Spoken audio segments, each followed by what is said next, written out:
તાળીઓથી સાહેબને આપણે સૌ વધાવીએ.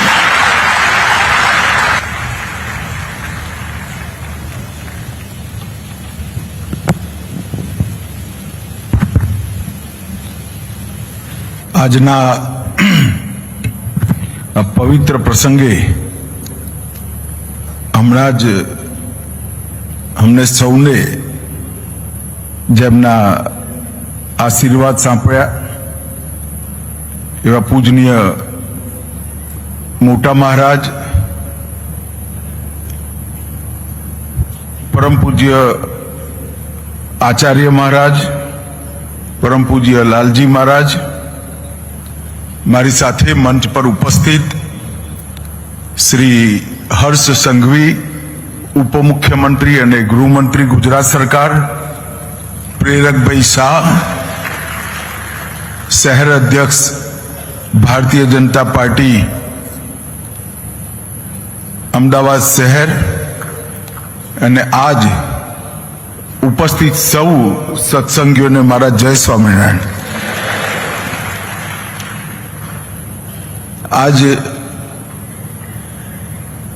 લાલજી મહારાજે ને આચાર્ય મહારાજે સત્સંગ વતી મારો ધન્યવાદ કર્યો, પણ હું ગાદીના બહુ ધન્યવાદ કરવા માંગુ છું કે આ પ્રસંગમાં મને ઉપસ્થિત રહેવાનો મોકો આપ્યો. ભગવાન સ્વામિનારાયણના સમગ્ર વિશ્વ, દેશ અને વિશેષ કરી ગુજરાત પર અનેક ઉપકારો છે. એક જીવનમાં કોઈ વ્યક્તિ આખા ભારતની પેદલ પરિક્રમા કરી વર્ષો સુધી ગુજરાતમાં સ્થાયી થઈ, ગુજરાતને કર્મભૂમિ બનાવી, અંગ્રેજોના શાસનની અંદર કેટલાય કુરિવાજો, વ્યસનોથી પીડાતા આપણા સમાજને એક સાચો ધર્મનો રસ્તો બતાવી અને સંગઠિત કરવાનું કામ ભગવાન સ્વામિનારાયણે કર્યું. ગુજરાત પર તો એમના જેટલા ઉપકાર માનીએ એટલા ઓછા છે. અને અનેક યોગદાનો વચ્ચે સૌથી મોટું યોગદાન શિક્ષાપત્રીનું પ્રાગટ્ય. અનેકવિધ હિન્દુ ધર્મશાસ્ત્રનો વિશદ અભ્યાસ કરી, હજારો સંતો જોડે સંવાદ કરી, ખાલી 200 શ્લોકોમાં એ બધાનો નિચોડ આપણા માટે ઉપલબ્ધ કરાવી અનેક લોકોનું જીવન ભગવાન સ્વામિનારાયણે ધન્ય કર્યું. વેદ, ઉપનિષદ, પુરાણો, બ્રાહ્મણ ગ્રંથો અને રામાનંદી સંપ્રદાયનું બધું જ વૈષ્ણવ સાહિત્ય, ત્યાં સુધી કે પૃષ્ટિ માર્ગીય સાહિત્યનો પણ એનો અર્ક જેને કહેવાય, અંગ્રેજીમાં કહીએ તો એની જીસ્ટ અને સૌથી ઉપયોગી તત્વોને વ્યવહારુ રીતે શિક્ષાપત્રીમાં સમાવેશ કરી આપણા બધા માટે એ બધા ગ્રંથો આ 200 શ્લોકોમાં ઉપલબ્ધ કરાવવાનું કામ ભગવાન સ્વામિનારાયણ અને એમને સાથેના સંતોએ કર્યું. અને એના કારણે અનેક લોકોના જીવનમાં આશ્ચર્યજનક પરિવર્તન આવ્યા. બ્રહ્મ સાથે આત્માને જોડવાની પ્રક્રિયા એમને સરળ બનાવી, અને નારાયણ પાસે જવું હોય તો ગુરુ એટલે સ્વામીની જરૂર પડે, અને સ્વામિનારાયણ શબ્દની રચના કરી એમને ગુરુનો માર્ગ પ્રશસ્ત કર્યો. અને ગુજરાતની અંદર વિચરણ કર્યું,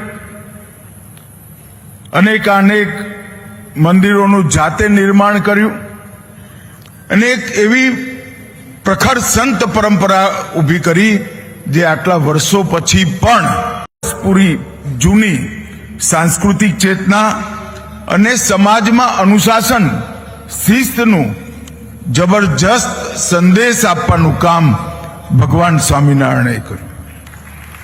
23 તારીખથી આ જમિયતપુરાના સ્વામિનારાયણ મંદિરના સાનિધ્યમાં શિક્ષાપત્રીના 200 વર્ષ એના સામૈયાનો એક મોટો પ્રસંગ આચાર્ય મહારાજના આગેવાનીમાં અને લાલજી મહારાજે બધી વ્યવસ્થાની દેખરેખ રાખી તો 2 પેઢીએ સમગ્ર પ્રસંગને ખૂબ સુંદર રીતે અહીં આગળ આજના સૌ સત્સંગીઓને સાથે રાખી પૂરો થવાના આજે છેલ્લો દિવસ છે. એ વખતે હું નિશ્ચિત રૂપે માનું છું કે આજના યુવાનોએ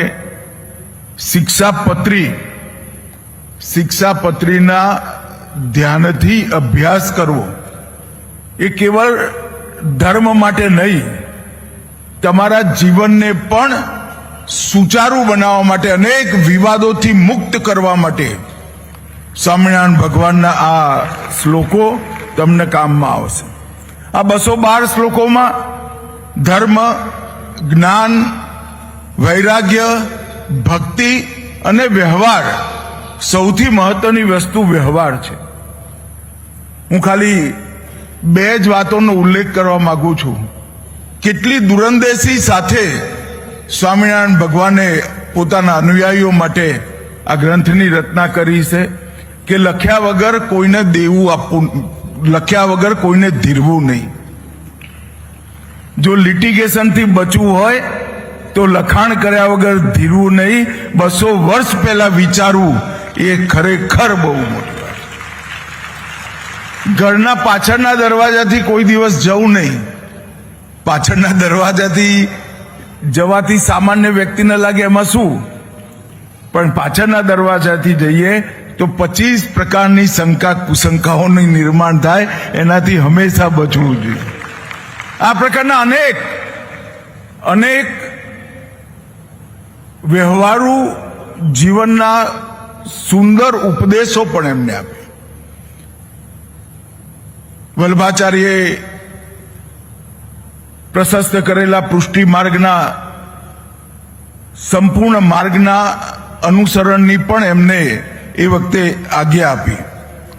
અને આમાં આજે અહીંયા પર શિક્ષાપત્રી ચરિત્ર પર બહુ સુંદર પ્રદર્શની અને આધુનિકમાં આધુનિક ટેકનોલોજીની પ્રદર્શની એમ અહીંયા આગળ જે રજૂ કરી છે એનાથી નિશ્ચિત રૂપે નવી પેઢીને આવનારા દિવસોમાં સત્સંગી થવાની અને સત્સંગનો મર્મ સમજવાની પ્રેરણા મળવાની જ છે. શિક્ષાપત્રી એક પ્રકારથી જીવનનું નૈતિક કોન્સ્ટિટ્યુશન, નૈતિક સંવિધાન છે.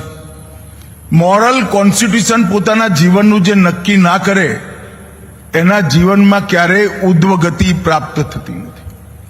અનેક પ્રકારના ઉપદેશ હોય, પણ તત્વગતવા આપણા અંદરના માયલાએ જ નક્કી કરવું પડે કે મારું જીવન, એનું મોરલ કોન્સ્ટિટ્યુશન શું, એનું નૈતિક સંવિધાન શું. અને નૈતિક સંવિધાનના આધાર શિક્ષાપત્રીમાં નક્કી કર્યા. વ્યક્તિગત ચરિત્રની ઉચ્ચતા, સામાજિક મર્યાદા, સેવા, સંયમ, કરુણાનો ભાવ, અહિંસા અને કર્તવ્ય બોધ, આ બધા માટે સ્પષ્ટ દિશા સ્વામિનારાયણ ભગવાને શિક્ષાપત્રીમાં આપણી સામે ચીંધી. અને એનાથી અનેક લોકોએ એક પ્રકારથી પોતાના આત્માના ઉન્નતિના માર્ગ પર ગયા. અનેક હજારો સંતો પણ ગયા અને સંતોના માધ્યમથી કેટલાય સંસારી લોકોએ પોતાના જીવનને આગળ વધાર્યું. સર્વજન હિતાય, એક વાક્યમાં શિક્ષાપત્રીના બધા ઉપદેશોનું અનુવાદ કરવો હોય તો સર્વજન હિતાય એ આજનો એક વાક્યનો સંદેશ શિક્ષાપત્રીનો છે. આ સામૈયાની અંદર અનેક પ્રકારના સંદેશ અહીંયા આપવાનો પ્રયાસ આચાર્ય મહારાજ અને લાલજી મહારાજે નિવર્તમાન આચાર્ય મહારાજના માર્ગદર્શનમાં કર્યો. ગો ગ્રીન અભિયાન, ઝીરો પ્લાસ્ટિક સંકલ્પ, સૌર ઉર્જાનો ઉપયોગ, આ બધા સંદેશ પૃથ્વીનું જીવન લંબાવવા માટેના છે.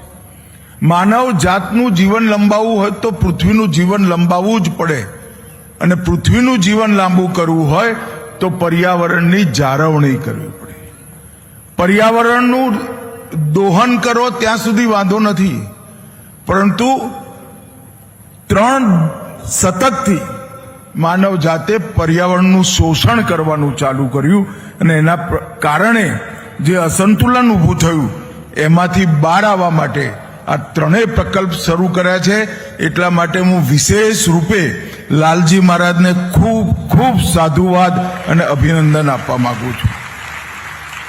અહીંયા ગૌશાળાની સ્થાપના, ચારો વેદના અખંડ પાઠની વેદશાળા અને પંચદેવ મંદિર, એના માધ્યમથી સંપ્રદાય સિવાય પણ સમગ્ર હિન્દુ સનાતન પરંપરા અને સમગ્ર હિન્દુ સનાતન પરંપરાનો જ એક હિસ્સો આપણો સંપ્રદાય, એ વિષય પર ભાર મૂકવાનું બોલ્યા વગર એક સુંદર પ્રયાસ કર્યો છે. અને શરૂઆતથી જ સ્વામિનારાયણ ભગવાનના સમયથી જ સનાતન વૈદિક મૂલ્યોની રક્ષા એ સ્વામિનારાયણ સંપ્રદાયનો પ્રમુખ ઉદ્દેશ રહ્યો છે.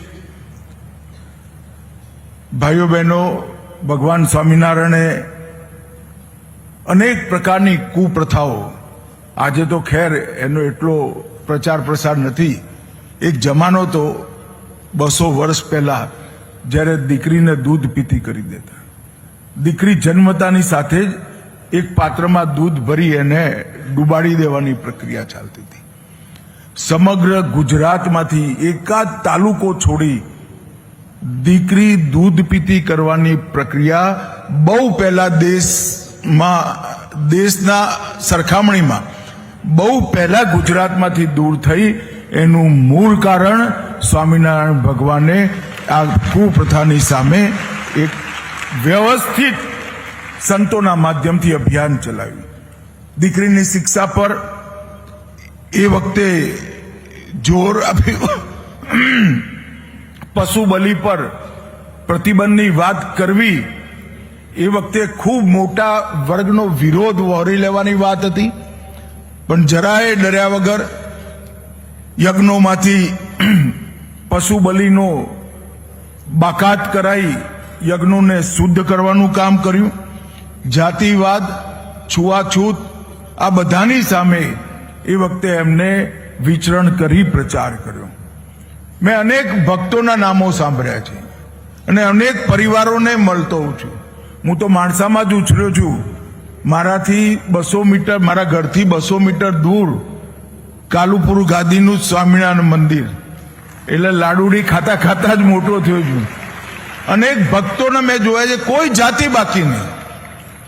એટલે જાતિની સમસ્યાનો બોલ્યા વગર સમાધાન કરવાનું કામ સ્વામિનારાયણ ભગવાને કર્યું. અને એક અન્ન ક્ષેત્રોની શરૂઆત એ વખતે કરી, અને આજે સ્વામિનારાયણ મંદિરનો કાર્યક્રમ છે, મૂળ ગાદીનો કાર્યક્રમ છે. હું નિશ્ચિત રૂપે કહીશ, મારે કોઈના માટે કંઈ ઓછું નથી કહેવું, પરંતુ એટલું ચોક્કસ કહીશ કે નિવર્તમાન આચાર્ય મહારાજના નેતૃત્વમાં આ ગાદીએ ધર્મની બધી જ મર્યાદાઓને અક્ષુણ્ણ રાખવાનું કામ સ્વામિનારાયણ ગાદી, અને બહુ મોટી ઉપલબ્ધિ છે. અને એના પછી આચાર્ય મહારાજ, લાલજી મહારાજ, એમને આ પરંપરા જાળવી રાખી. નરનારાયણ દેવનું પહેલું મંદિર, ભગવાને પોતે બાદ ભીડી મૂર્તિઓની સ્થાપના કરી, અને દેશભરમાં મંદિરોમાં કલાકૃતિની દૃષ્ટિથી બર્માના સાગવાનની લાકડા પર જે કૃતિઓ બનાવી છે, આજે પણ એવું મંદિર શોધવું બહુ જ મુશ્કેલ પડે એવું સુંદર મંદિરની રચના ભગવાન સ્વામિનારાયણે કરી. અને પછી નરનારાયણ દેવની ગાદીના પ્રદેશમાં અનેકાનેક સેંકડો મંદિરો બન્યા અને પૂજ્ય તેજેન્દ્ર પ્રસાદજી મહારાજના નેતૃત્વમાં ISSOની સ્થાપના થયા પછી દેશ અને વિદેશમાં પણ આ મંદિરોની શૃંખલાએ સત્સંગને વધાર્યો. સંસ્કૃતિ અને આધ્યાત્મનો અનમોલ ખજાનો વિદેશમાં વસતા સનાતન ધર્મના સૌ અનુયાયીઓ માટે ISSOએ ઉપલબ્ધ કર્યો અને એમને આપણી સંસ્કૃતિ સાથે ધર્મ સાથે જોડાયેલા રહેવાની વાત કરી. મિત્રો, આજે હું અહીંયા આવ્યો છું ત્યારે વિગત 11 વર્ષથી આ દેશમાં ગુજરાતના જ પનોતા પુત્ર અને આપણા વડાપ્રધાન નરેન્દ્ર મોદી સાહેબના નેતૃત્વમાં સરકાર ચાલે છે. આઝાદી થયા પછી સનાતન ધર્મના અનેક સંપ્રદાયોના સૌ અનુયાયીઓ રાહ જોતા હતા કે એક એવી સરકાર આવે જે આપણા સનાતન ધર્મને મહત્વ આપી એના આધાર પર દેશ ચલાવવાની હોય. આપણે સૌ રાહ જોતા હતા કે 550 વર્ષથી બાબરે તોડેલું ભગવાન રામનું અયોધ્યાનું મંદિર ફરીવાર બને અને જોત જોતામાં મંદિર બની એની ભગવી ધજા આજે દિગંત પર. આર્ટિકલ 370 370મી કલમ જે કાશ્મીરને આપણું પોતાનું કરવાની વાત એનો પણ નરેન્દ્રભાઈના નેતૃત્વમાં પૂરી થઈ. ટ્રિપલ તલાક સમાપ્ત થયા અને બધા ધર્મ માટે UCC કોમન સિવિલ કોડની શરૂઆત પણ નરેન્દ્રભાઈએ કરી. યોગ, આયુર્વેદ, ગૌ સેવા અને અનેક તીર્થોનો ઉદ્ધાર બદ્રીધામ, કેદારનાથ, કાશી વિશ્વનાથ, મહાકાલ અને હવે સોમનાથ, આ બધા તીર્થોનો ઉદ્ધાર આ 11 વર્ષમાં હાથમાં લીધો. મને વિશ્વાસ છે કે સંતોના આશીર્વાદથી હવે કોઈ દિવસ સનાતન ધર્મના અનુયાયીઓ નિરાશ થાય એવું શાસન આ દેશમાં ક્યારેય નહીં આવે. અને આજે ઉજ્જવળ પરંપરા સંતોના આશીર્વાદથી, ગાદીપતિ મહારાજના આશીર્વાદથી જે પ્રસ્થાપિત થઈ છે અને આપણે સૌ ભેગા થઈ. ખૂબ ખૂબ આભાર ભાઈ શ્રી અમિતભાઈ શાહ સાહેબ. એમણે